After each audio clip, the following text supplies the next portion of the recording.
Hello mga kabarangay! Welcome po sa lungsod ng Badian, Cebu, Philippines. Ang lungsod ng Badian, Cebu ay mayroong 29 na mga barangay. Kung gusto mong malaman, panoorin mo ang videong ito. Let's start!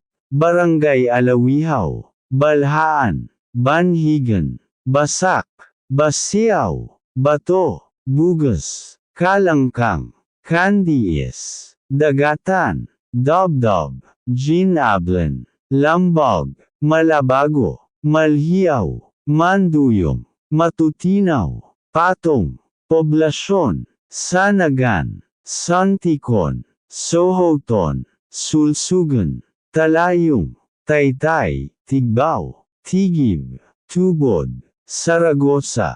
Yan po lahat ang mga barangay nila. Thanks for watching, please subscribe.